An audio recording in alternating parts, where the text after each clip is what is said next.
Welcome to the Fat Dad Fishing Show podcast, the podcast aimed at helping saltwater fishermen catch more fish in less time and have a better on-the-water experience. My name is Rich, and I'm the host of this show. In this episode, I'm joined by three kayak and kayak fishing experts to talk about one of the most asked questions in kayak fishing, and that's simply, which fishing kayak should I buy? Sounds like a simple question with a simple answer, but as we'll discuss, it's a lot more involved than most people would think. So today I'm joined by Adam Helm from Monterey Bay Kayaks. He's also pro staff at Old Town Kayaks and Canoes and the founder of Kayak Fishing for Beginners group on Facebook. I'm also joined by Ed Hornsby from Everything Kayak in Gulfport, Mississippi, also a longtime saltwater kayak fisherman, and then Rob English from English Angling. He's pro staff at Wilderness Systems, and we're going to break down the decision-making process. So kick back, relax, maybe grab a pen and paper for this one so you can take some notes. This is going to be a great one. Tonight's going to be a little bit different. Tonight is a topic that actually Adam Helm and I had talked about a few months ago, and it's a question that comes up on social media all the time, and it is probably one of the worst answered questions out there on the internet, and that is, how do I pick a fishing kayak? We have tonight with us three guests that are just going to be able to shed a lot of light on that, a lot of experience between these guys. So let me start bringing them on stream, and then we'll do the introductions. We have Adam Helm, who you should be familiar with. We have Rob English, who you should be familiar with, both previous guests. Then we have a new guest to the stream. We have Ed Hornsby. Guys, how you doing tonight? Good. Doing good. Excellent. So we have, normally we have guys that are in the mid-Atlantic, New Jersey, New York, Delaware, Maryland area that are watching the stream, but this is one of those topics that really goes anywhere, and it goes saltwater and freshwater. And I know that we're going to have some people. I got a lot of messages today. Hey, I won't be able to catch it live, but I'm going to watch the replay. And these are people that are out, Adam, near you in California. Got one guy out in Oregon who's going to be looking. So want to make sure we go around the horn and let everyone give an introduction of themselves to the group so that everybody knows who the heck you are and why they might want to listen to you when it comes to this topic. So Adam, why don't we start off with you? Cool. I've been a kayak fishing guide for a little over 10 years. I'm the general manager at Monterey Bay Kayaks. We're one of the largest program outfitters in the United States. I also started kayak fishing for beginners a couple years ago, and we've almost hit 33,000 members. Also part of the pro staff team with Old Town Kayak and Canoe. I like fishing, and I fish a lot. I've also been a kayak instructor through the ACA as well for about 8 years now. So I do a lot of instruction on kayaks, both sit inside and sit on tops. Awesome. And let's go down. Ed, you're next in the circle here. You want to introduce yourself? Yeah, man. So I'm on the Gulf Coast here in Mississippi. I'm sure this is a new range for you guys, but I've been doing kayak fishing for, almost 2 decades, starting with just hopping in, figuring it out. About 4 or 5 years ago, I had the opportunity to switch from what I was doing to actually work at and manage a kayak shop locally here. So the idea of starting it out and, what are people looking for? What's the safe option, the good option, is just something that we really, really focus on. Fair bit of tournament fishing locally, tapped into offshore fishing, not just the inshore stuff, probably 6-8 years ago. Absolutely addicted to that. Just bigger, better, longer has always been, a good push and an enjoyment. But, also on the retail side, it's, finding something somebody's going to use, and that's the big push. We have an indoor pool at the shop, so I can put you in it. If you want to stand and sight cast redfish, we can start right there with, can you stand in this boat? So, that's about it. And just love being on the water every chance I get. That's awesome. Lots of experience so far. And then Rob, why don't you introduce yourself? Yeah, Rob English. Going on to my 6th year now, maybe 7th year kayak fishing. Currently a team member for Wilderness Systems Kayaks. Do a lot of, up from the Northeast, so do a lot of inshore back bay fishing, a lot of striped bass fishing rivers and stuff in the middle of the night in the dark. Right. Yeah. For people that haven't followed Rob on, you can see his Instagram handle right there. I suggest it, and it is a lot of night fishing, a lot of night kayak fishing, and and you're also a photographer, so it's awesome pictures all the time. Even though I think a lot of them you're pulling off the videos, but you also have some friends that are just as skilled as you with the drone shots and everything like that. Yeah, the overhead from the bridges. Helps. Yeah, definitely helps. Definitely helps. So, and then for those that are not aware of me, I've been fishing for, I've been kayak fishing saltwater exclusively for over 20 years. I started with my brother's sit-in kayak. That was an adventure. And then fished for a long time with sit-on-tops, and just upgraded a couple of years ago after I sold my boat. And I'm exclusively kayak fishing unless somebody invites me to go out on their boat or we're heading offshore. And we don't have mothership trips around us like you get in some of the other areas for the offshore kayak fishing. So that's kind of where I stand. So a lot of experience, but I don't have the experience on the technical side like a couple of you do. And I do want to mention, though, before we really dive in, just so that everyone's aware, we do have, as Rob mentioned, we do have pro staff on here for Wilderness Systems with Rob, and then Adam, you are also for Old Town. And then Ed, are you for anything pro staff? No, I keep it open. But in all honesty, I've fished a Hobie for probably the past 5 years. Yep. And that's, and I am not pro staff for anything.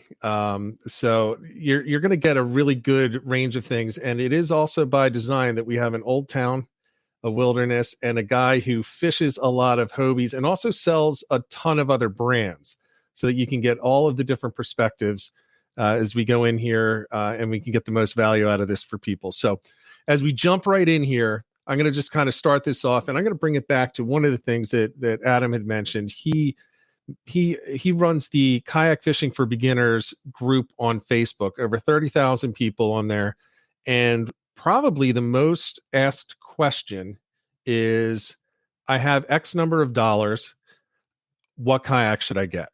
And it's probably, I don't want to bash people because I tend to do the same thing and I have to force myself not to, but you get a whole lot of buy this one, buy the Old Town, buy the Hobie, buy the Wilderness, buy the Hoodoo, buy the Ascend. And if you look at the people that say it, they all own that exact one. So it's only natural, right? You want to recommend the one that you have because it probably, especially if you're a serious kayak fisherman, is the best for you.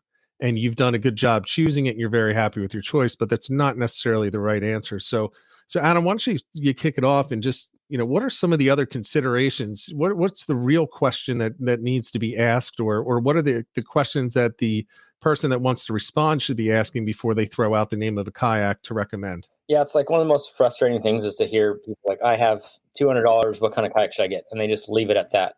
I think like the first things that should be asked are, where are you fishing? Lakes, rivers, streams, ocean. On top of that, what are you targeting? How big of a person you are, that plays into a lot of kayaks. I mean, if you're a bigger guy, there's a lot of kayaks that you shouldn't be even sitting in. I think, more information is needed to help. So that's a good place to start. Yeah. Ed, are there any questions that you typically ask? I assume that when you're in the shop during the day, you just have people come in and, they have that look in their eye and they're wanting to walk out with something. What are the questions that you're asking them? So we, especially with the market now, the big thing is if we're talking fishing specific, the questions are pedal or paddle, and do you want to stand and sight cast? So being as close to Louisiana, as much marshes and just solid conditions and small tides we have on the Gulf here, standing and sight casting reds or just being able to stand and cast is a big conversation for us because they've seen a YouTube video and they're like, well, I want to do that. I'm like, all right, well, and then like Adam said there, we have to balance, your stature against the model that you're thinking you want and the amount of money that you thought you were going to spend. Anybody that's in this understands that what they thought they were going to spend is not what they ended up doing.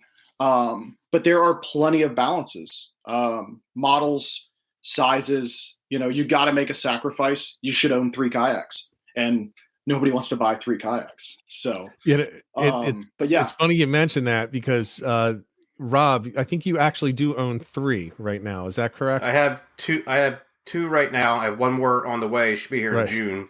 One's a pedal, one's a paddle, and then one set up with a torpedo for doing long distance and going out front and doing a little bit inshore fishing, like 2 miles, 3 miles out. It's like, though, it gets sort of, it's like it was when you had golf, like your fishing poles. You had fishing poles like golf clubs. Now I get kayaks like golf clubs, one for each certain thing you're going to do for that day. Yeah. Rob is one of the guys that I'm jealous of because he always puts this, and again, the great photography. So he always puts up these beautiful pictures of these new kayaks on that beautiful truck that he has. And I get jealous and I'm like, why can't I have 3? And, I won't tell my wife and she doesn't watch this, so I'm safe. And if you're to pick up, you can get 3 used ones for the price of 1 brand new one too, if you want to go that way. That's it. Absolutely. Yeah, and that's something I want to talk about a little bit later. The consideration after we go through some of the other stuff. What are the considerations for buying a used kayak? Because it's not as easy as a lot of people think. And there's some things that you really need to consider and look at when you're talking about that. But let's talk really basic. So we're talking tonight exclusively fishing kayaks, right? So now it can be freshwater, it can be saltwater. I'm always going to come at it predominantly from the saltwater side because that's where I've done 99% of my kayaking and kayak fishing. But let's start with it. Sit in versus sit on top. What are the considerations that you would mention in that? Ed, you want to start with that one? I mean, my first question is, are you serious about fishing? Because your limitation for a sit inside is just going to be huge in that market of accessories and making it do what you want to do. Now, if you want to paddle 8-9 miles to some kind of barrier island and set up shop and you just want to bring a pole and fish and hang out, awesome. You're going to cross that open water. You need a good kayak. It's going to do it, get a good glide. But ultimately for most people, when they've been, thinking about it and digging into it, sit on top's just going to give you more versatility to do that job when it comes down to it. Yeah. Adam, what's your thought on that? Your shop, you rent both. Is that correct? We rent both. We teach out of both, and we all guide out of both. So it's a mix. But I mean, just like Ed said, I mean, for me, it's more of a safety concern. I mean, sit insides are great for their purpose, but they're not stable for sitting around doing nothing. They have a purpose to move forward and to cover distance. I mean, they do have bulkheads and stuff like that, but your odds of capsizing are 10 times higher. And getting back in the kayak is 10 times harder.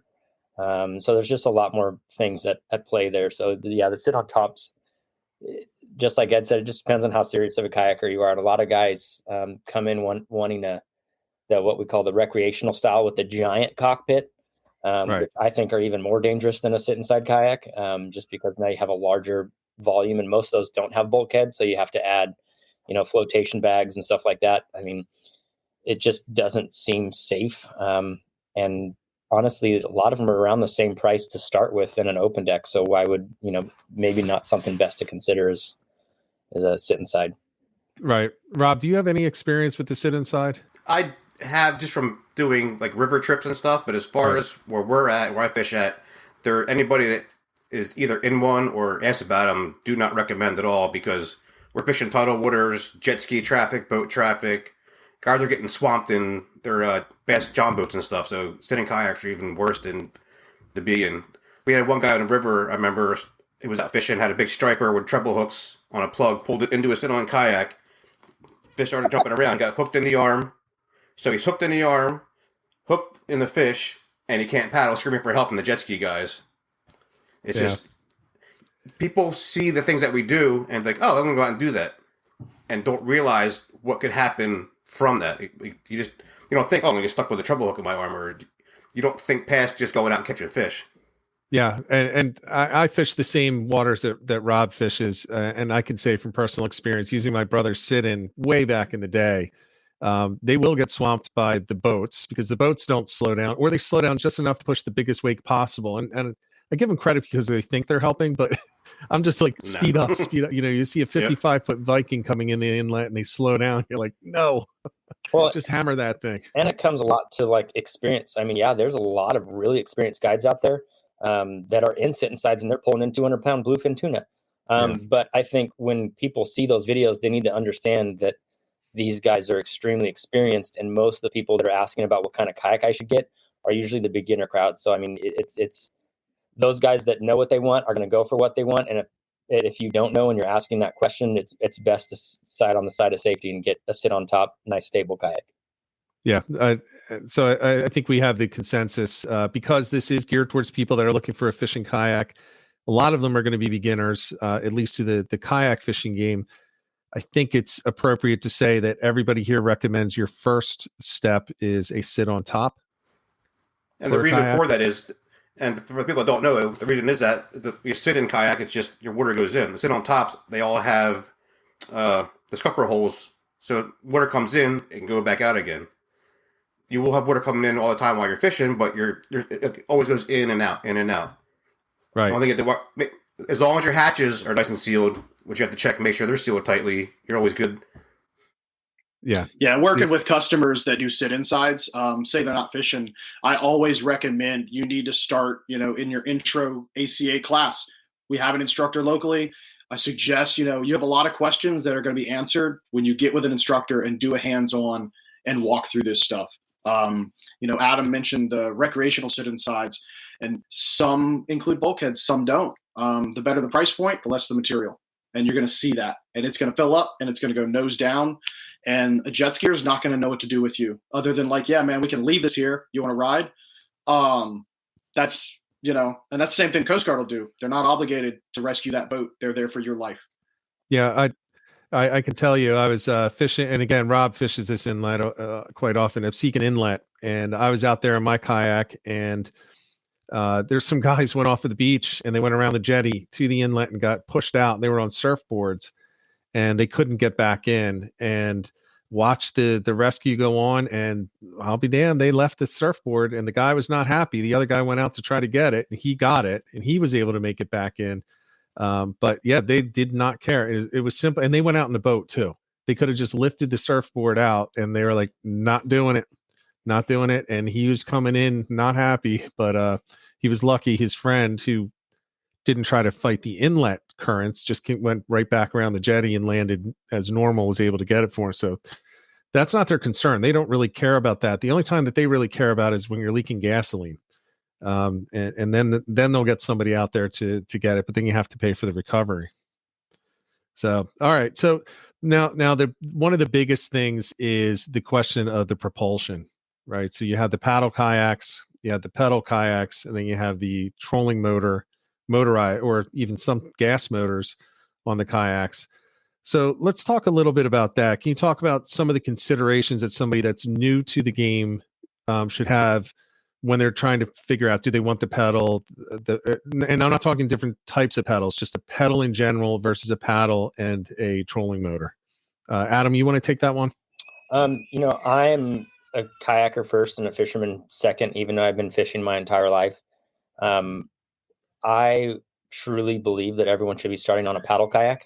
You're going to learn everything that you need to know, whether it's bracing, it's actually how to use the paddle, make sure it's not right upside down, or, understand the catch, understand the release, just really understand how to use the kayak without that drive. And I think a lot of people miss that if they just go straight to the drive. And then when that drive fails, they really have no idea how to actually kayak. And drives do fail. I mean, there's none that are 100% proof. I mean, drives fail. So, I think it's important that everyone starts at the paddle kayak. To learn those basics on how to actually kayak before they just go straight to a pedal drive. Yeah, it's an important point. It's not a boat. It's not just going to float there for you. There's a lot that goes into navigating with a kayak, even the most stable ones. Rob, what's your thought on that? For me, where I fish, it's constant current. The pedal kayak or the motor is the only way I can fish. The amount of time I would spend trying to stay where I need to be with a paddle compared to fishing, especially at night. We're on fishing bridges, piers. You're bouncing all over the place. I need to be going pedaling backwards, forwards. I just bought a paddle kayak for doing lakes, more slower water, where you can kind of just paddle to where you want to fish at, relax, do your casts. But for where the title stuff that we do, this doesn't work for me at all. Same with if I'm going 2 miles offshore, 3 miles offshore, we're fishing wrecks. You're trying to stay over those same spots. Paddle is just another thing that gets in my way. But I did learn getting the right size paddles makes a huge difference for when those drives don't work or you do have to paddle, because you buy any random paddle, if it's too short and you're in a 36-inch wide kayak, you're hitting the sides. You got to make sure you have the right paddle for you for that boat. Right. You're out there with a 240 and you need a 270 or something. Yeah. Not just something you have because, oh, well, I need a paddle just to launch the kayak. But what happens when you're 2 miles out and you got to paddle back? Right. Right. And that's always what worries me when I go offshore, because I know I can make it. But boy, I don't have the paddle that I really want if I have to pull that drive up and I have to paddle all the way back in. Ed, what's your thought on that? That's the balance, man. Again, we don't have crazy tides down here. And it's what you're fishing. I love the ability to hold spot with a pedal drive. I haven't put an anchor trolley on a kayak in, I don't know, 4 or 5 years, just because I haven't needed it anymore. But just balancing that position is great, but it's a cross. There's a guy I know in South Louisiana. He doesn't do pedals. It's all paddle, and it's stand up because they're going 100 yards into the marsh and then done. So for us, it's really, really based on what you want to do with it.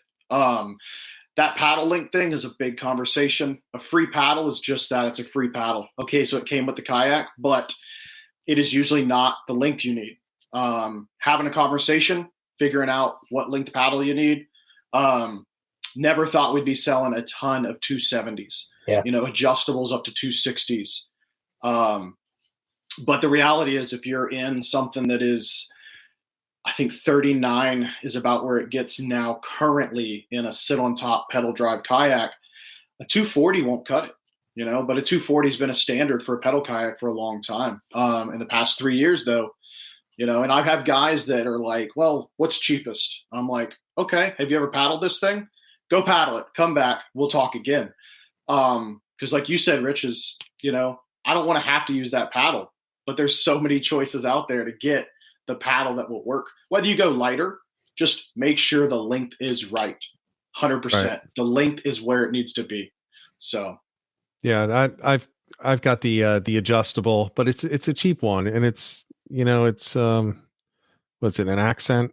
It's like $120 paddle. It's adjustable, and 2 years now it now doesn't lock. So my adjustable up to 270, I actually have Gorilla Tape on the thing until I replace it so that I can lock it into position at 270 when I'm out there. Yeah, but that's not a great paddle. It's not a good paddle. I've used it extensively, especially in North Carolina when you're going across flats and you have to pull up the drive. And we'll talk about why I have to pull up the drive. It's deep enough, but I can't use it in the flats in Pamlico Sound for a reason that we'll talk about. But I've gone miles with it. I'm just not the biggest fan of it. It's not the right paddle, even though it's the right length. So let's talk about that. So when would you then recommend somebody as a beginner to get a trolling motor on theirs? Adam's smiling, so let's let him go last. Let's let Rob go, because again, Rob, you're great in this conversation because your conditions are, well, I guess they're all very varied, but we're in the area that has the absolute strongest currents out of the three, I believe. Especially, I mean, the Gulf, you're not going to get nearly what we have when you're pushing, an inlet on a spring tide. You could have a 4-knot, 5-knot current coming through there, 4 mile an hour, 5 mile an hour current.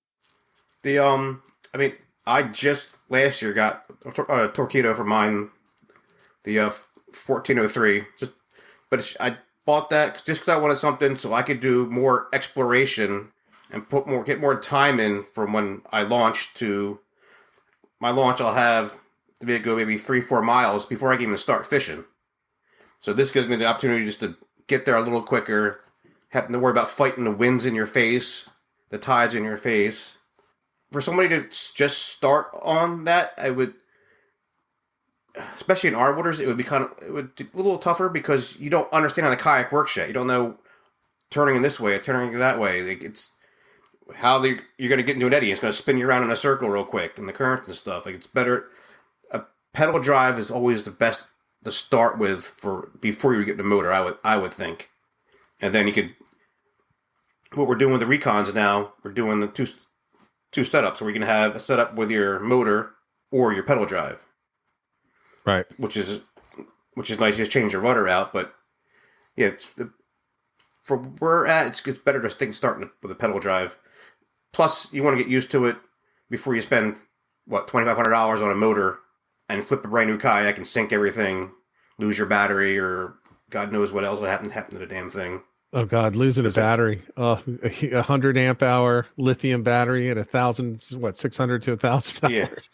Yeah. I was watching Jeff Little do a flip with his and had the battery on and everything, went right over upside down with it and just to do like a recovery thing. I was like, I couldn't imagine doing that. Yeah, that takes some stones. That takes some stones. Ed, what are you thinking about somebody that walks in and says, "Hey, I got $4,000. I want to never had a kayak. Let's take a look at the ones with the trolling motors."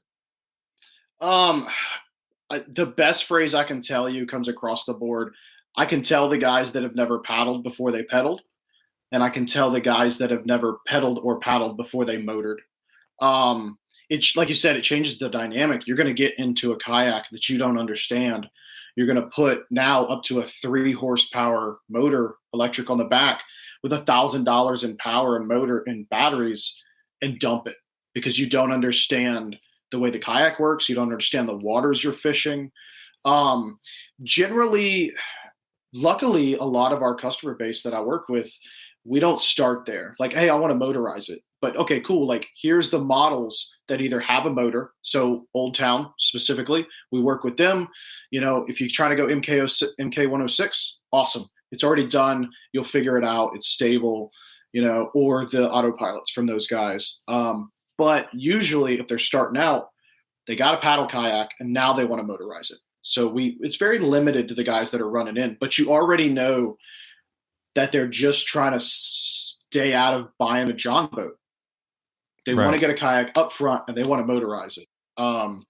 And nothing, there's no balance for not having time in the seat. Time in the seat is the biggest thing you can do in any of these. So we get the questions and I generally try and be like, okay, well, why are we looking for a motor? Well, I want to go 8 miles. Well, how long have you been in a kayak? This is my first one. Cool. What PFD are you going to get? Well, I was thinking, I wasn't sure if I was going to, all right, cool. You need to, let's step back. You have some really lofty goals. I never thought I would fish a tournament in the Bahamas or go to South Florida and fish for a sailfish tournament. I never imagined that 10, 15, 18 years ago. But you can't just be like, this is, I'm joining Olympics tomorrow. I got this. You got to find a balance and you got to grow into it. So we try and balance it out. I mean, we're retail, if you're going to be safe, I'm going to sell it to you, but I'm going to express that you need to spend time without this guy without this motor. Because just like a drive, you're going to paddle this one day. You will have to paddle it.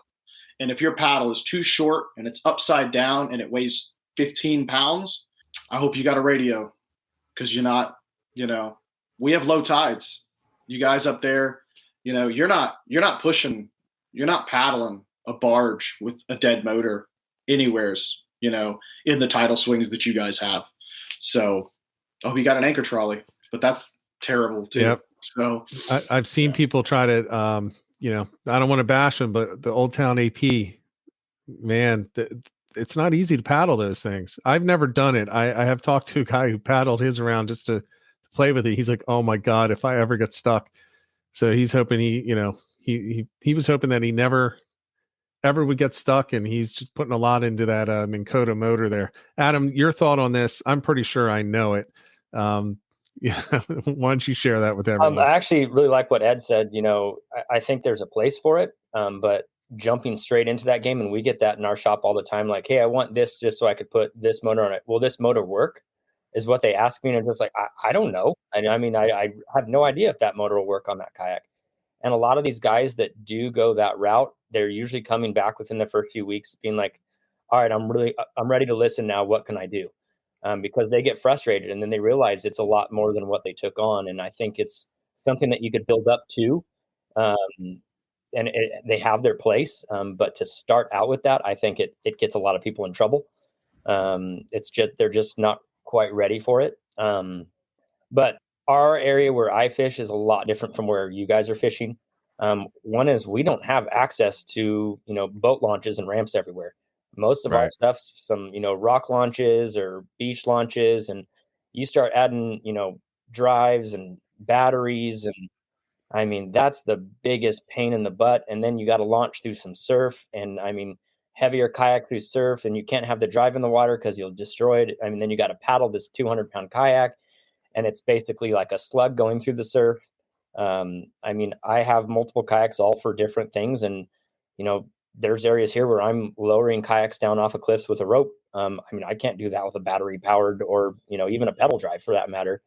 I think they have their place, but I think it's something that they need to learn how to kayak first and do everything else before they're just putting a motor on a boat. Not to mention, I don't know how it is where you guys live, but I mean, you got to register it here and deal with the DMV here. So you do. Yeah. So you do have to register. Yeah. It's a lot of work. And I mean, at least 2 or 3 times I've been a couple miles offshore where a guy just waving me down. And I go over there and his electric drive has failed. And he doesn't know they want me to test their battery and stuff. And I just hook them up automatically and just start towing them back. And they had no paddle. Both of those instances, they had no paddle in that electric drive motor, and they're miles offshore. I think, there's a time and a place for them. And I think just being prepared for everything. If you got that down, you should be fine. My own thought on it is I wouldn't start on it. They do perform differently when they're under power than they do when they're under paddle or pedal. And they get tippy quick. I mean, you just lean a little, you're going faster. It doesn't take as much of a lean to get something to bite and to just kind of throw the weight just, a couple of inches and you could be over. With that said, in our area, there's a huge use for them. Like you mentioned, Adam, we're launching in the backwaters quite often, or on the inside of an inlet. And I'll just use Hereford Inlet as an example. It's not incredibly wide, and you can get some really ripping currents. And man, I could tell you, I would love to have a trolling motor sometimes just to get across that, because even if you're just crossing it to fish the rocks, it's going to sweep you so far out towards the outside of the inlet that you got to then work your way back up the rocks by the time you get over. And I'm doing that with the pedal drive, so it's a pain in the neck. Now I happen to like it, so I'm good with it. I'm good at getting that current and then just coming right back in against it, but it's not for everybody. But you do have to be careful with it, I think. And I wouldn't recommend anyone go straight to it. I would recommend people consider the pedal kayaks, especially in our area. It's a little bit more, it's more forgiving. Go ahead. One of the things that I still do now, because I'm waiting for my pedal drive kayak to come in the Recon. So I've been using the Torpedo and the Radar, and all the time I'm fishing, and then my steering's on my feet, so I can steer with my feet. And even though the motor is off, I'm still moving my feet trying to use the rudder, but it doesn't do anything. There's no rudder there anymore because you just have a motor. So it's when you're running, unless you're under power, you're not moving anything. You can't move side to side. You can't move anywhere. You're just in the current rolling around. And that's one of the biggest things that I'm still trying to stop myself from doing because it's not doing anything. Right. That's a good point. I didn't even think about that. What about, let's say, the people that had the paddle kayaks and they want to put a rudder on it? What's the case for that? I don't quite understand that, unless you're doing like what Rob is saying, where you're stationary or using it to position the nose in the current. Maybe Ed or Adam, you have some insight in that. I see people all the time. I'm putting a rudder on it. I'm thinking, why? You're paddling. So the opening conversation that we always have is it's $200 to $300. So could you sell your kayak and upgrade to something that's a little longer, a little sleeker? It's just gonna, track better, or are you trying to compensate for something that you're not noticing by putting $200 to $300 of equipment on a kayak that you're drifting? You can put a paddle under your arm and affect your drift to make that kayak swing and hold, and you have a paddle already. And I'm sure Adam sees it all the time when they're like, this thing won't go straight. I was like, well, it's 9 feet. I don't know what you want it to do, but it does circles great. It's very maneuverable. Doesn't track well. Adam, I do understand your point about the paddle before anything, because you gain a lot, even if you don't realize it, by using a paddle kayak. I mean, you learn the balance, you learn a lot about how they perform and how they track and so on. Let's talk about people that have a little experience. Is it a consensus, or am I just guessing here? Am I off base that for the most part, the pedal kayak is probably the best for somebody who's serious about kayak fishing and they have enough water to use the drives? I think so. At least for us up here in the Northeast, we have the beach, we have this inlets to launch off of, we have the boat ramps to launch of. Even if there's a boat ramp that you have to pay for, there's usually a kayak launch dirt spot next to that. And we have to cover a lot of, like we said, you're usually covering a good amount of water before you can start fishing some of these places. Right. And now, Adam, you have the special circumstance. You're not going to drop a 30-pound drive down the side of a cliff, or you're not going to pull that out over the rocks. That's absolutely understandable. But for the most part, do you find that for fishing, the pedal kayaks are better suited to fishing than the paddle? Yeah. I mean, 100%.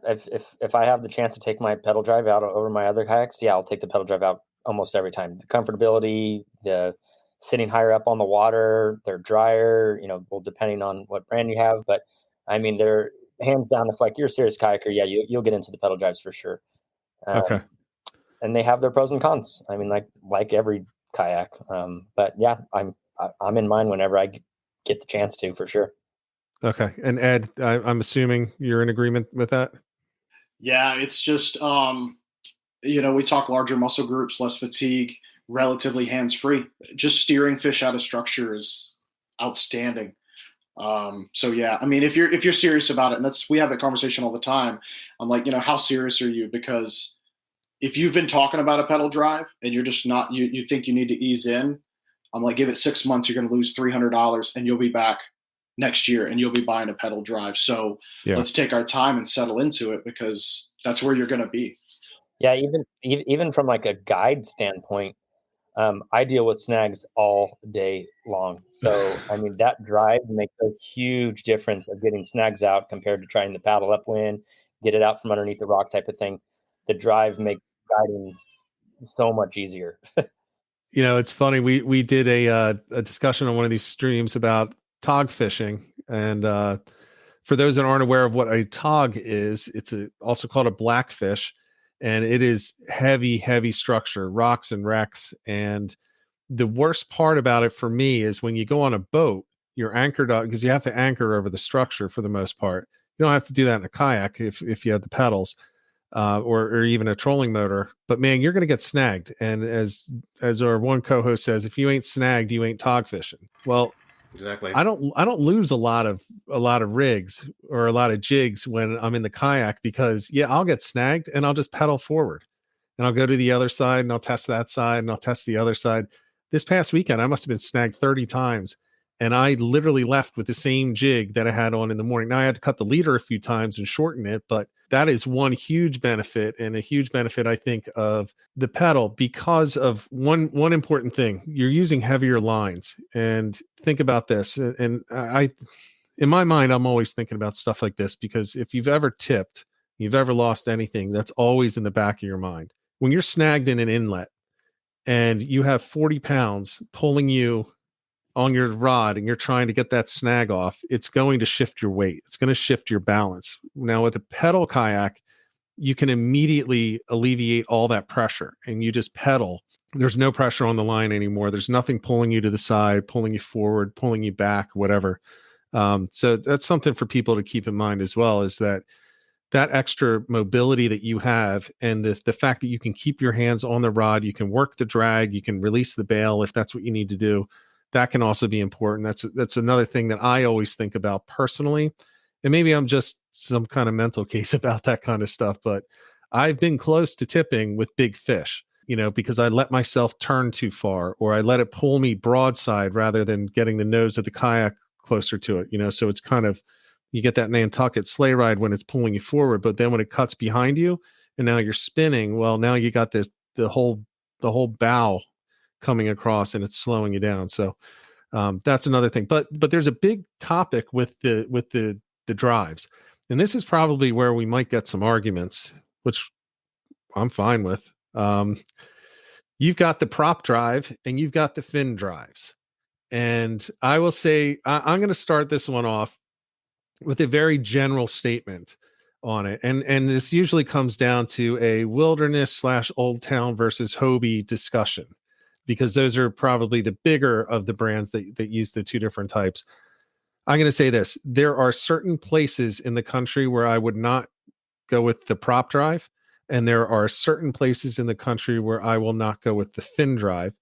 And there are certain types of fishing that one is clearly superior over the other and vice versa. And it's all about what are you going to do the most of, because you ain't going to have the perfect world out of either of the two. So I'll leave it at that, and I'll add a little bit later. Why don't we start, Rob, with you? What's your thought on it? And I'm not asking what you're using right now. I know what you're using right now, but what's your thought on the fins and the prop drives, and when you would suggest people look at either one of them? I've done both. I haven't done the new fin drives where you can pull the cords for reverse. For what I do with fishing bridges, fishing jetties, lots of rocks and lots of the inlets and stuff, what I like is the prop drive, because it's one less thing I have to worry about. I can pedal forward, I can pedal backwards, forwards, backwards. I don't have to pull the cords to go back and forth, which is another thing. I'm usually fishing heavy currents, a lot of times by myself at night in the dark. I'm in the bridges, I'm in the sides of the bridges. It's just, I want to be able to just control everything right then and there and not have to worry about pulling something or doing something like that. With my pedal drive, if I get in the shallow water, I can pop it up and I can draft pretty good, skinny water with it. The fins, when I had those, it was nice to be able to just do the little fluttery thing, which is nice. If you're doing really, really, really thin water, you do a little flutter. But if you hit a rock or something, you're going to rip that damn thing right off.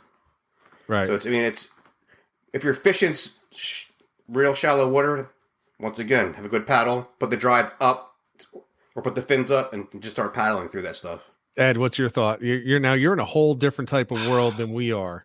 Yes. So I'm guessing you're going to go the other direction. Well, I use the boat that's comfortable aside of the drive. I'm going to tell you, it's very neutral.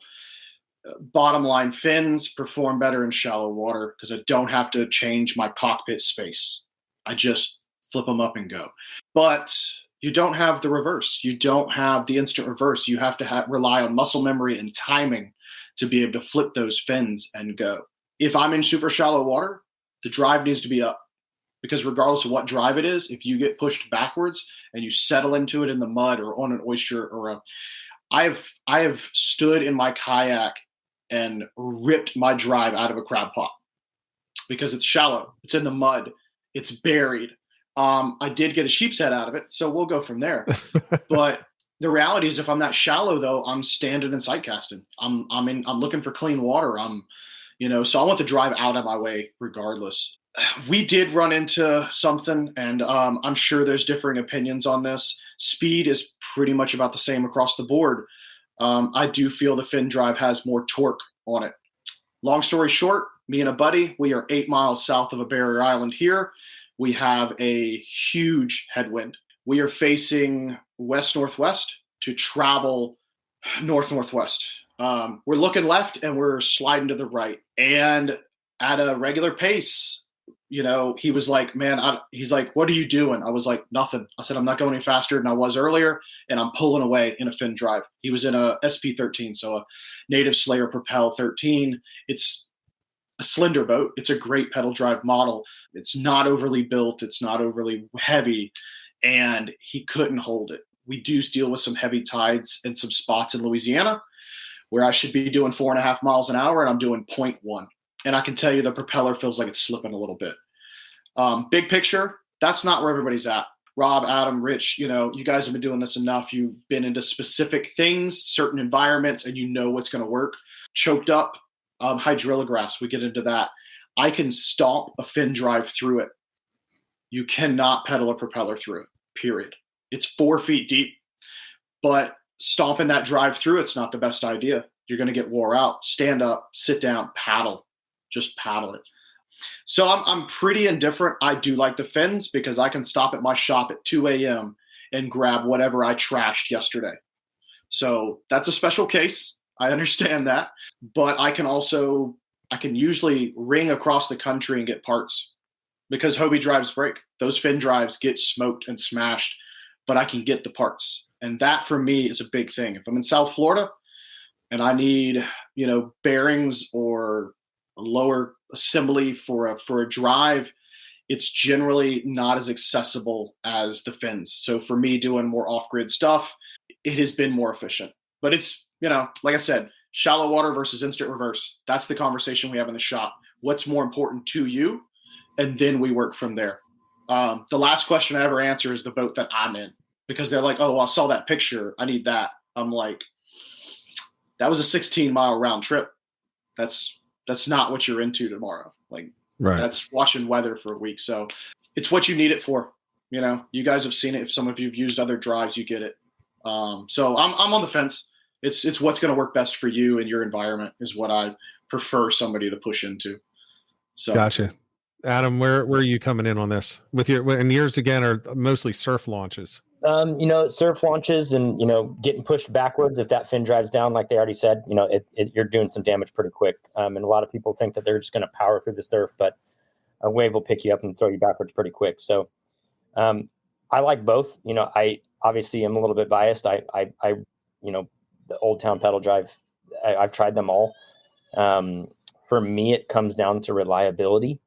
And especially with the Old Town pedal drive, I mean, it's reliable. I mean, my drive's going on 3 years and probably, thousands of hours. I've never had to do anything to it other than replace the shear pin. But yes, I haven't done anything with mine at all. Yeah. But, guys on the water with Hobie, they got, they have a bag with like an extra chain and they got zip ties. And there's a bunch of YouTube videos of how to fix things with zip ties. And, but they also have their place. I've paddled an Outback and I love that thing. That thing was fast. It was really stable, a lot easier to get back into than anything else. And they sit a lot lower in the water, a lot better for rougher conditions. I think they all have their play, but yeah, I mean, we don't deal with like what you guys are dealing with marshes and, once we're out here, our water is 52 degrees, 50 degrees. It's cold. We get big swell. A lot of guys here are running both. I would say it's like 50-50 and I like them both. I mean, I have nothing bad to say about Hobie. I just think that when it comes down to the reliability of the drive, that's where I'm at. And the Old Town drive is just pretty freaking awesome when it comes to reliability. I think that I've done the side by side with some of the Old Towns and the Hobies. And to me, it felt like the Hobies were faster. I don't know if they actually were, but it felt a lot faster.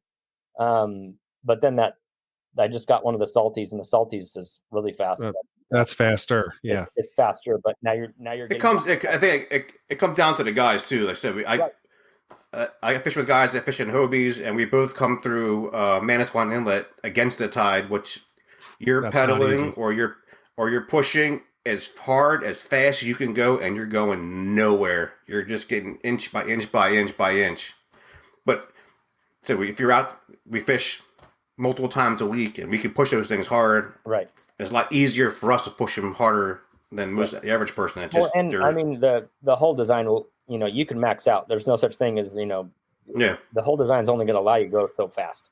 Which is like why the Salty's different. I mean, your Salty's a lot skinnier and has a lot more rocker, so it's allowing a little bit more speed than, those wide, Old Towns or Hobie. So, again, there's so much more at play than just the drive. I mean, the design of the kayak, how high you sit compared to how low you sit. I mean, there's just so much to play into, it rather than just the drive. I'll say this, from fishing, I fish Pamlico Sound once a year. And for those that don't know, it's basically behind the Outer Banks of North Carolina, and it's a lot of grass flats.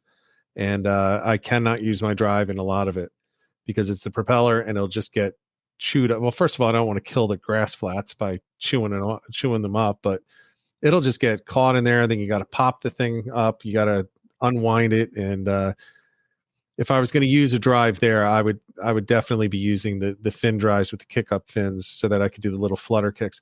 Do want to point out though, for people, you should try them. You should try both because there is a difference in motion. The pedal drives, it's kind of, they're not the same. You have the fins are basically a step motion. It's just straight forward, straight back type of a step.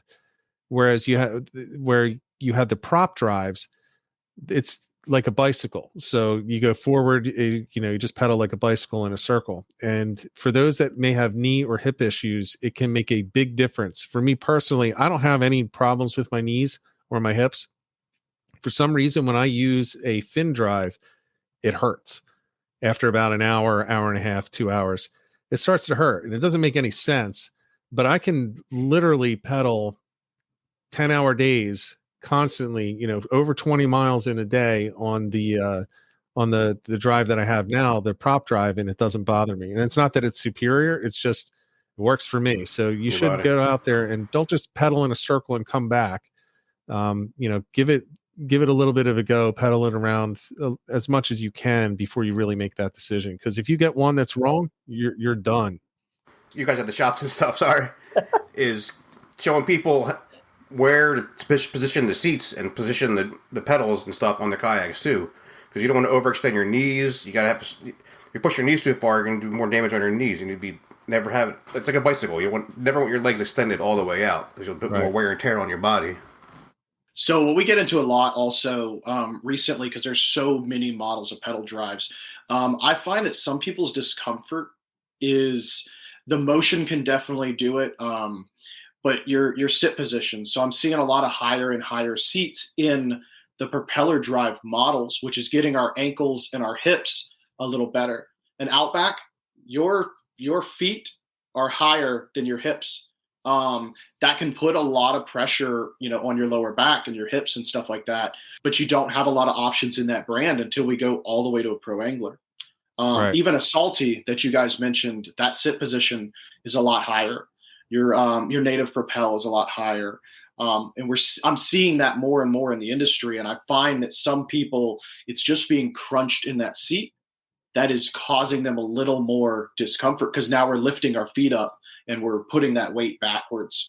And then I would say I've got probably 2 good buddies with knee surgeries, one's up to 3 replacements. And the fin drive seems to be nicer on knee problems. And I think it's just because we're not getting that lift and down. We're just push. So sometimes that's a factor. And that's, we rent kayaks, we rent, pedal drive fishing kayaks, and we have a pool in the building. And I'm like, you need to sit in that and rent that because you're going to spend more than you planned on. And the last thing I want you to do is buy something that's just going to sit there because it hurts to use, and renting. Yeah. That's the thing. Like I said, don't go to a circle. You need to put a mile on it, put a couple hours in it, feel where you're at.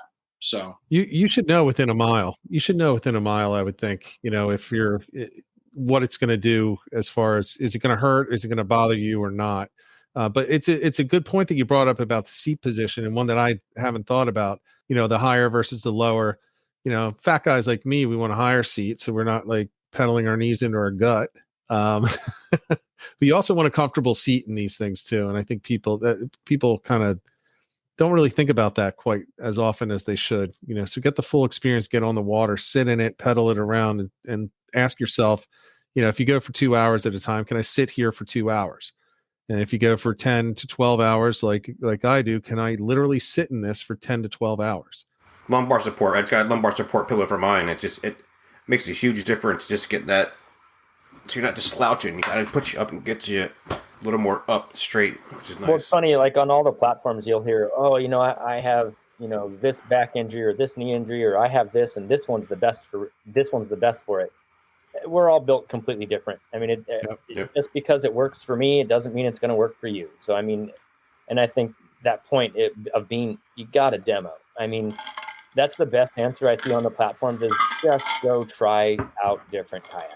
And if you're entry level and you got $200 to spend and you have to buy a cheap one, obviously you don't really need to be demoing much. Just get whatever you can afford. But Right. If you're really looking to get into it and spending hours and hours on fishing, you got to try out different ones, because you might get one and be pissed off a week later because it hurts. You just got to try them out. That's one thing I'm trying to do in getting the guide thing going on this year down here. I'm in the wildernesses. We have a lot of guys on Hobies. And one thing I want to push is for newer guys, just go take a trip. Get in a kayak. It's loaded up. It's set up. Go out with somebody who knows what they're doing. Get you going. You can try wilderness one day, try a Hobie that day, and see what you like before you really get into it and buy it. Understand how it's going to be out in the currents. Yeah, it's it's funny as I'm about to say this in the chat. Billy, who I went fishing with last year, he rented a Hobie and gave that a go. I've been trying to get him to spend some money and buy a fishing kayak, and I don't have him quite there yet. But he went on the Hobie and found that a full day fishing, so it was a good 8 hours. And it was just not the one for him. And he knew it pretty quick, pretty quick I think within the first hour. And I think the motion just wasn't good for his legs, even though he did stick it out the entire day. But that's not the correct motion for him. And he never, ever would have known that if he hadn't just said, let me just rent the Hobie and give it a go for the day. But there's another part of this. So you can talk about the drives and the fin drives and the prop drives, but the other thing that you see, and again, I'm going to bring it back to the kayak fishing for beginners and Adam. The other thing that I always see is I weigh this or that, I'm this tall. What kayak can I stand in? And really, that's not really maybe that's the question they're asking, but what they're really asking about is stability. But stability means a lot of different things.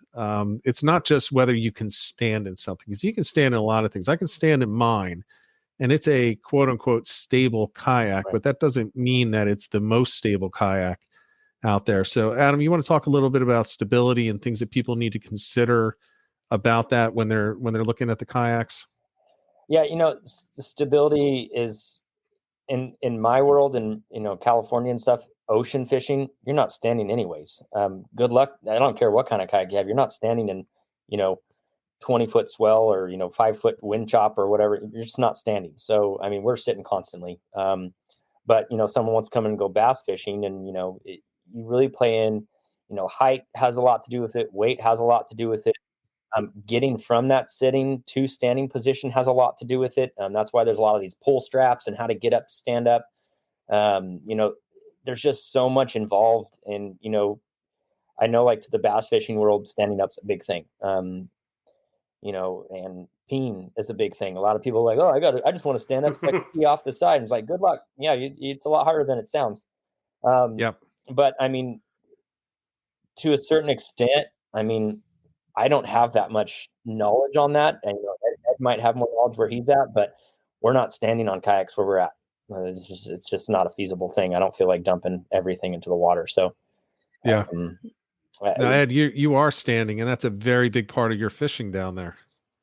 Yeah, it's the big push is sight casting, whether it's on the bass side for guys, which I have absolutely no background or knowledge for, but the saltwater game. I have buddies. I've got a good friend who he prefers to stand. If it's flat, doesn't matter what he's fishing for. He's finesse jigging a point of grass and he's standing because he just wants to stand. That comes into play. But like you said, that approach, like, I want to be able to stand in it. It's like, well, why? Yeah. What do you want to do? If you just want to be able to piss off the side, okay, let's talk about that. Let's find another direction, because, I have a great kayak here for you. It's 12 feet long. It's 41 inches wide. Its primary stability outweighs every other feature about it. You can sit off the side, whatever you want to do, but you're not paddling in the wind.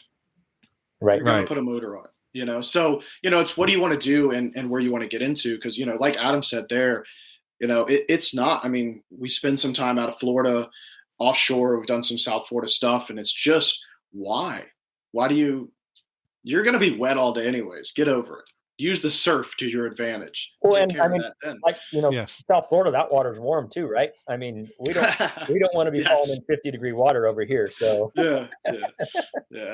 Right. Exactly. Yeah. We don't. Yeah. It gets too hot. Literally, just get out of the kayak.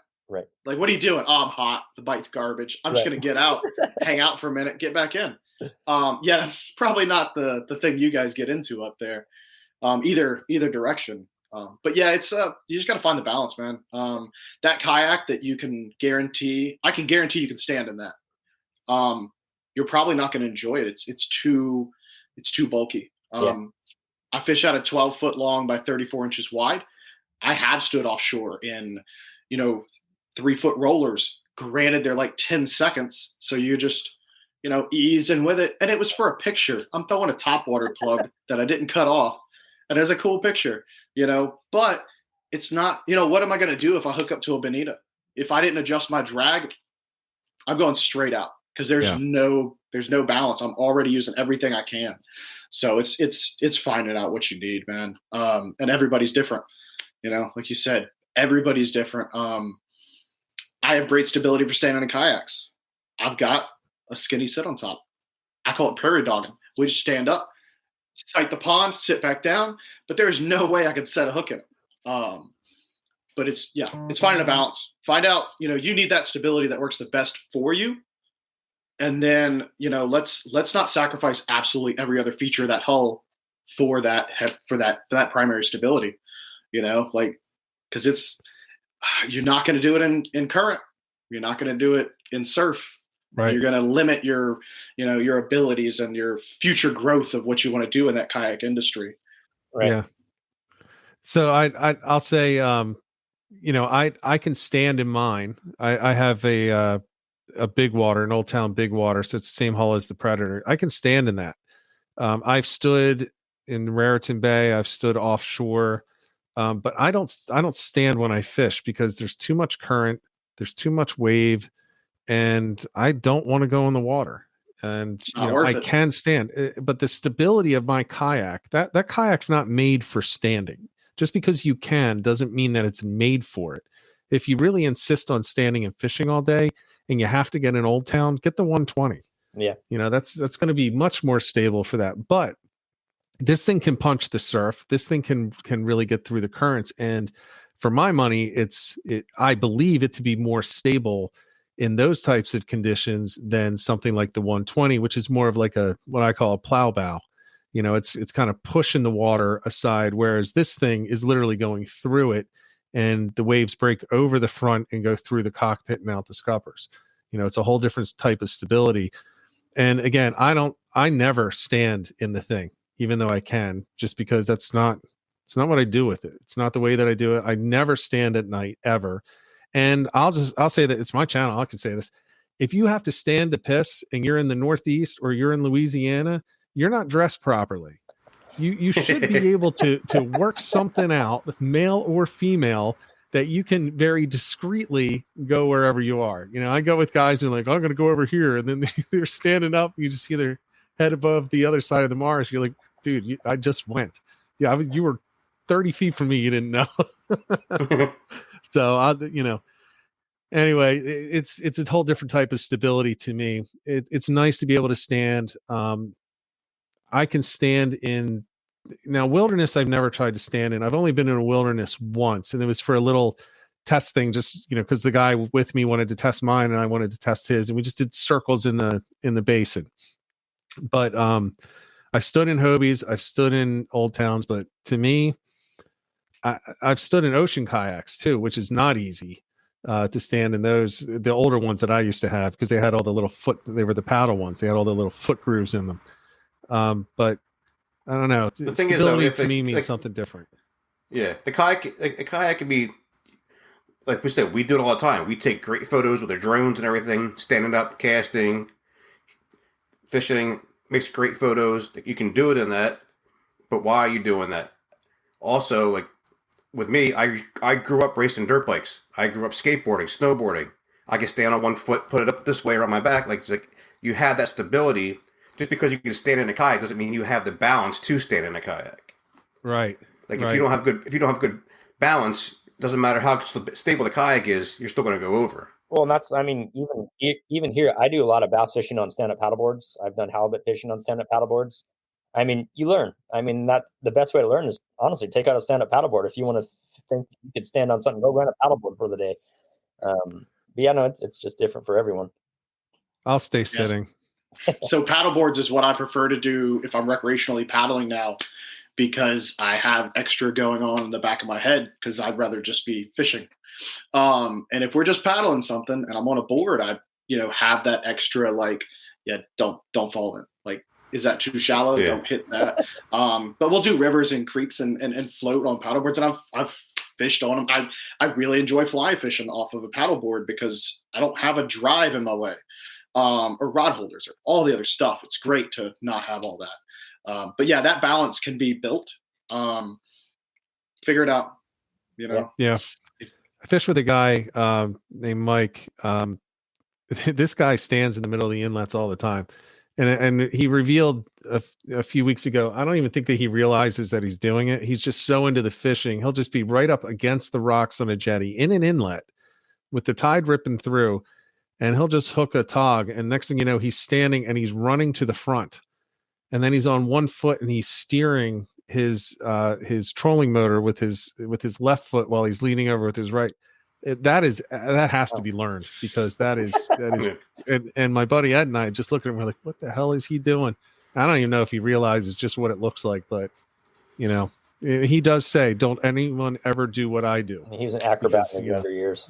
Yeah, he's going to end up now. Luckily, it's a very quick swim to get out of there, but over to the rocks and the beach there. But still, it's a big difference. But I also like, the other part of stability is, how is it in the currents? And when you hit the currents, especially around bridges, I do a lot of bridge fishing. Rob, I know you do a ton of bridge fishing, probably 2 to 3 times more than I do. And I consider myself somebody who does more than most. The currents and the way that they can hit that bow and they can spin you off of there, that really, that can really disrupt the stability of it in any. I'll be pedaling somewhere, it's 20 foot, all of a sudden drops down to 40. And as soon as you hit that 40, you go sideways. You need, over time, you learn those spots where you can do that stuff at. When you have winds blowing this way, tide's coming in. I'm fishing up against the railings on the bridges, and I know you got to be on top of it all the time. You got to always be cautious, because you can get spun sideways going to that bridge, and it'll roll you right over if you're not paying attention.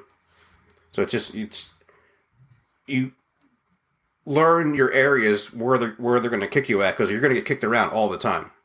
Yeah. No matter what it is, and just sometimes it's nice, sometimes it's a little harder, sometimes a little heavier. I do it by myself at night, which is probably crazy, but it's just I've learned it over time how to do that. Yeah, bridge fishing at night is by yourself is a little concerning. I'm not saying I don't do it. I do, but I pick the bridges also. I'm not doing the bridges right at the inlet. I'm doing the ones that are, in the middle of the backwaters around here, guys. For those that aren't aware, the barrier islands of New Jersey, they all have these causeways that run in, and they have nice, really good fishable bridges there. So you're always, within earshot of somebody. As long as you have your PFD on, it's well lit. The bridges are, at least, and there's usually within, where I fish, 30 yards, you're in knee deep water, so you can get out of there. But those currents will knock you around. I was out Sunday, and I got I'm sitting in the eddy behind the big bridge pilings, and I'm dropping for tog, and once the wind is kicking the one way, and the bow got caught. It immediately spun it. The rudder hits the piling behind me, and now I'm really swinging fast, and that's where the stability. Maybe this isn't the perfect kayak if you're going to do that, but it whipped me around real quick, and you're going to love the stability at that point of these kayaks, and that's where I made sure that I got my center of gravity right where it needed to be to adjust for that push against the waves and so on. That's the thing. You got to be able to. You got to just.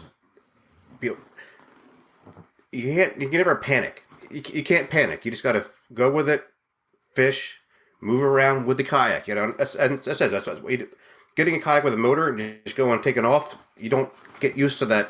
How's it going to push me this way? How's it going to push me that way? You need to learn how to ride it. It's like anything else. Like a bike, you need to know what it's going to do in certain situations. It goes back to Adam's point, paddle before you pedal, because if I hadn't had 20 years of paddle experience and learning how to take the less stable kayaks through everything, I mean, that wouldn't have been a natural adjustment for me. And that happened within like 2 seconds. I mean, I was spun 180 and right up against the barnacles of that bridge within seconds. Within a second, 2 seconds, I'm literally facing the other way. Everything has shifted. Rods are flying around in the rod holders, and it's just kind of mayhem. But there wasn't for me because I was used to it. I was like, okay. I just kind of got myself stable, and I just kind of went with it. And I didn't waggle. I wasn't going to go over. But I could see a lot of people going over in that kind of situation. And say if you had a nice tog on, and then you get wrapped up in the props or the drives, like there's just so many little things you got to always be prepared for. That's one thing we haven't mentioned either is, I mean, I see people get their own line wrapped up in their drives all the time. And if you can't be able to handle that at the same time of being in one of those situations that you're talking about, I mean, you're along for the ride. Yeah. Yep. Yeah, it's not always a fun ride. No. At all. At all.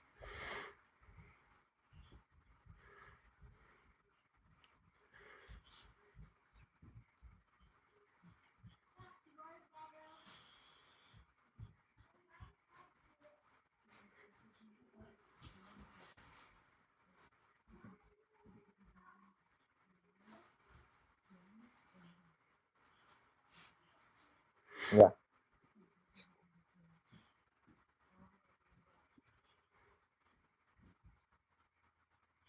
Right. Right.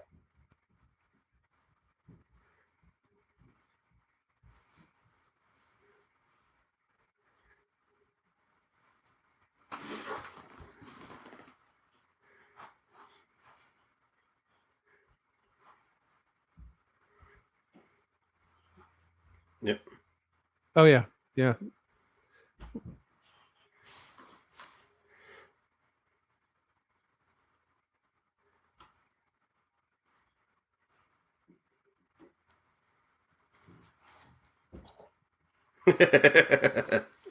Yeah.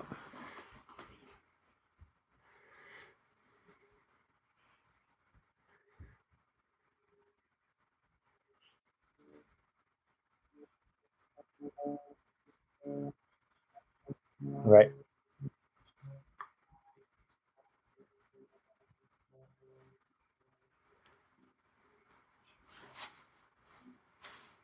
Oh yeah. Yep.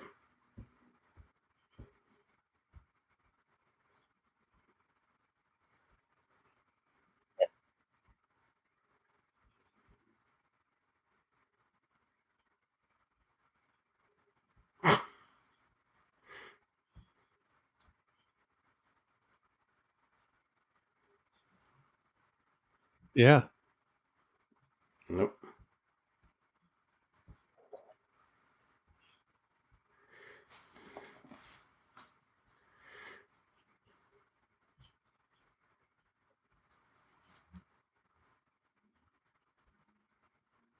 Well, there's so many classes that people can take, and I highly suggest taking them if you are in these places. Like, I'm sure you guys have someone in your area that teaches you more about currents. Most of our classes are surf zone and getting back in your kayak, because if you're in the water for too long here, it's a bad situation. But taking those classes, getting those experience. I mean, in our surf zone class, and some days I put thigh straps in my open deck, and I go out through the surf and just get beat up for a while, learn it, feel what happens when you go backwards in a kayak, and learn that these kayaks don't surf. They catch a wave and they capsize. I mean, it's taking those classes, I think, are key, especially if you're in these areas that are known for things like that. And I see it a lot. And even our group KFFB is you're getting people that think that, not that they know everything, but, oh yeah, I'm super comfortable, I'll do all this, blah, blah, blah. Like, I don't need to learn that. But I mean, I've been doing this. I do this for a living, and I'm learning every single time I'm out. Exactly. I respect the ocean. I respect the water, and I'm not perfect. I'm learning every time. So, and I think that mentality of having that open mind about it is going to help you a lot too. Yeah, there was a what was it? Rob, you may have seen this in New Jersey, or maybe it was the New York side, but I believe it was Raritan Bay this week. Yep. Kayak dumped. And that's a strong current where they were. It's the Raritan River, and they got pushed into the bay, I believe, or almost to the bay. It was through the railroad bridge. He could not get back in. Now, let me just put this in full perspective. It is 42-degree water there right now. He's over in the water. He could not get back in. Multiple people were trying to get him back in that were also on kayaks. Yeah. He had no PFD. The guy in a kayak threw him his PFD and was trying to get him back in. Yeah, the guy put his life at risk. Yeah. Every spring we get these guys go. They see us out there. They go out and get a new kayak, go out and fish. Maybe have a PFD on, maybe they don't. The first sunny day, it gets 60 degrees out. The water's still 42. Right. No dry suits, sweatpants, sweatshirt. Let's go party. And yeah. Yep. Well, yep. Every single year. We teach people, I mean, that, no matter what, we carry safety gear, tow rope, paddle float, pump. And I've never had to use it on mine, but I've had to use it on a lot of other people's kayaks. Yeah. You should always be prepared to help out other people, because it will happen as a kayak fisherman. You will come across someone that needs your help. Yeah. I went over, I'm pretty open about it. I went over in the Raritan a couple of years ago, the first unintentional capsize I've had in well over a decade. And I knew it was going to happen. I could tell, and I didn't brace. I didn't pull that paddle. I should have, and that may have helped me, but took a following C and a quartering C at the same time, and a very short period on the waves, and just buried the nose, and the back end went up and over, and I lost hundreds and hundreds of dollars worth of stuff. But I was able to self-rescue because I didn't need it, but actually maybe I did. I don't know. I had a paddle float. I kept saying it was in February. It was actually, somebody reminded me, it had to have been in March because I was striped bass fishing. So it was sometime in March 2 years ago. And I was able to get out of there, and I had all this stuff, but I was never nervous because I had practiced self-rescue. I knew I could get back in on my own. I didn't care about the gear. I had some lines tangled on my legs. So I immediately cut those and let those rods and reels sink to the bottom. And I just kind of sat next to it. I said, okay, let's flip this before it fills. Flipped it over, did the paddle float, and I was back in under 2 minutes, probably around a minute. It's probably much faster than it seemed. But you got to be prepared for it. You got to know your kayak. And just because you get it doesn't mean that you can get back into it when you're in the water. So you got to get out there and practice. I think that's something that a lot of people don't talk about. And that's why a lot of people end up dead. I also had on me, in a waterproof case, strapped to me, my cell phone. I had a waterproof radio so that I could call the Coast Guard if I needed it. I had medical stuff if I needed it. I even had a granola bar. Like, I'd be floating around eating a granola bar, but I had it anyway, right? So, you got to be prepared for these things. And it doesn't matter what kayak you have. And I'm going to say this, and this actually does annoy me when I see it. I have a Native Slayer 12. It's impossible to tip. Look at what's his name, Lake C. Figueroa, or whoever else on YouTube. He can't even flip his. I can tell you right now, that's an absolute lie. I will bet you my entire house that I can flip any kayak, any standard kayak, without thinking about it in less than 10 seconds.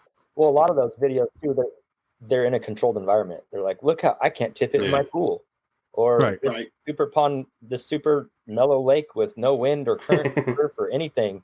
Look how stable it is. It's the most stable kayak around. Yeah, you're right. You can tip anything. Yeah, they're standing on the rail. Gear.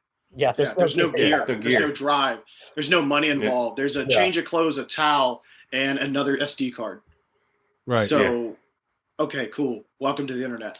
But they're also experienced, right? They're experienced. They don't even they may not even realize that they are automatically compensating because of the thousands of hours they have in their other kayaks. So when they're leaning, they're not actually leaning and putting their weight over the rail.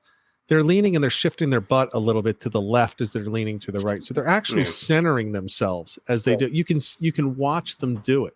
But if you think it can't get tipped, and anyone who says, well, you can't flip a Hobie PA, I can name 10 people that have flipped them accidentally in bad situations. You can flip an old town. Yeah, you can. I've done it. You can't flip, whatever, an ascend, a native, a wilderness. Yeah, you can. And I've probably seen them turtle at one point or another over all these years. And I'm sure everybody else here has as well. Well, it's funny too, like a lot of these newer kayaks that are sitting higher, like you were talking about earlier, like sitting higher is better for the legs, but the higher you sit, you're more likely to just fall out of the kayak before the kayak actually capsizes. Yeah, before it flips. Yes. A lot. You'd fall I've out. seen it happen. Yeah. Yep. Like, well, will it tip? I'm like, well, you're probably going to slide out of that seat. And it's going to be upright, and you're going to be in the water. Yeah. And then you got to figure out how you're going to climb back into a kayak with 12 inches of freeboard and a rail and rod holders and fish finders in the way. Yeah. I mean, that's why I have the entire right side of my kayak. I have nothing on the rail. Yep. Nothing. I don't mount anything on the right-hand side because I'm right-handed. That's where I want to go. Exactly. I want to go in there, and when I swing, I want to shift over towards my right so that my butt falls into the seat or between the seat and the drive. That's the way that I want it. Oh, and the other thing, keep your drive locked, because if you're in one of these old towns and it flips and your drive is not locked, I mean, it's just going to be flopping around in there, and that's a pretty heavy thing to have swinging around when you're flipping that over again. It also makes it harder to rewrite that to rewrite that boat. Yeah, you can't hold on to anything. It's going to extend out. That drive's going to put more pressure against the water every time you try and flip it up because it's just going to swing out and catch that water. Yeah, it's so easy though when it's locked in place. I can tell you that. Just reach up on it and just lean back, and it just rights itself easily. So, so I don't want to go forever. What are some things, Adam? Is there anything that you think that we missed as far as choosing a kayak that you think is important to share with people that are looking to go out for the first time? Yeah, I think one of the things we kind of breezed over, but talk a little bit more about is just hull design. I mean, even on our group on Kayak Fishing for Beginners, I have a huge write-up on, what rocker means or the dual hull or, what all this stuff means. And people have no idea really what it means, what it does. Freeboard, just understanding what all these words mean at least will help you talk to someone that knows what they're doing and ask those questions about what they do. Like the Hobie, not the Hobies, the Old Town, the dual hull, all that stuff. And, it makes sense to me. And, just because I've been in the market forever, but I mean, most people have no idea what the hell you're talking about. Oh yeah, dual hull. Yeah. But if you actually ask them, like, what does that mean? They're like, they can't actually tell you. They just hear that dual hull's good and stable. Right. They don't know the reasoning behind it. And I think just learning the basics of what all that means and secondary and primary stability and all these terms, will help you also choose that kayak. And that also goes into, say, what we said in the beginning of, where are you fishing? What are you fishing for? What's your body type? Do you plan on doing this every week? Do you plan on doing it once a year? I mean, there's just all those little questions that could help you pick that right kayak in the end. But again, demo. I mean, I will push Old Town all day long, but that's because I think they're the best, but they might not be the best for everyone. I mean, everyone has their opinion, and I'm not saying take my word for it. I'm saying go take your own word for it and get yourself in a kayak and go try it out. Yeah, good points. Ed, what's your thought? Anything we missed? Time in the seat. Demo, try them. I guarantee you somebody that's really into it would love nothing more than to talk to somebody else about kayak fishing. And, let me bring my boat down. We'll go try it out. I mean, you said you and your buddy, Rick, y'all just like switched boats. Can you imagine? Yeah, bro, let me drive your truck real quick. You can drive mine to the gas station. Yeah. Mine's a beater, and I'm going to be like, absolutely not. But if you want to try them Outback, let's go. Let's put you in it. Let's go. So time of the seat, man, try them out. Try out as many as you can. That response of like, hey, the question, what's the best kayak? We're already starting off. We need to step back. And, like Adam reiterated, what are you doing? Where are you at? I'm a very big advocate of 12 foot, around that 12 foot mark for where we're at, because you're going to get some wind. We got a little chops, no big deal. But if you have to paddle, why would you buy something that's not going to paddle? If you want to float around and drift, that's fine. Get something that does that well. But if you have to paddle it, why make it a struggle? Why make it harder on you than it should be? And then again, try it. We don't have hundreds of gallons of water in vinyl on a floor in a building with a ton of product because we thought it would look cool. It's so you can at least get that primary stability and try it. It's going to get short real fast. Go rent it, go try it. You need to get in it and try it before you spend any kind of money. So, right. Yeah. Rob?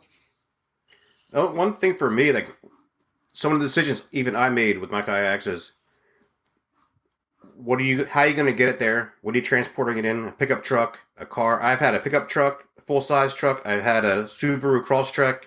Now I got a mid-size Nissan. But I can fit a 12-footer in there, no problem. But a 14-footer, now I need to get the bed extender.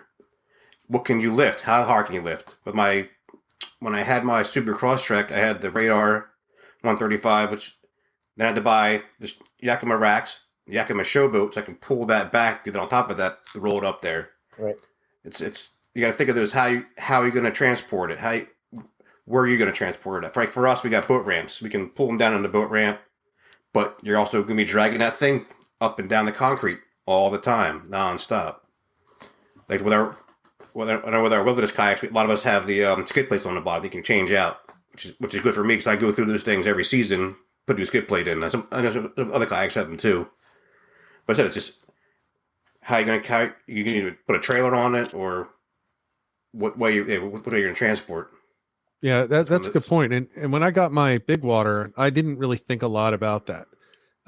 Big water is not light, and I was throwing it on the top of an Altima on the roof rack.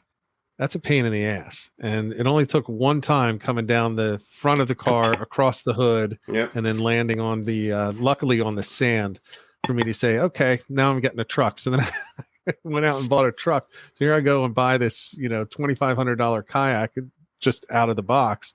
Now I have to go out and buy a new truck, which Right. I also ended up getting the Nissan, but I needed a bed extender because I wanted the full cab and the short bed. So I cruise around with the bed extender, and it's a good point. It's an important consideration, and I think I'll leave it at this. I will say, I think that this conversation will help a lot of people to consider things that they haven't considered before.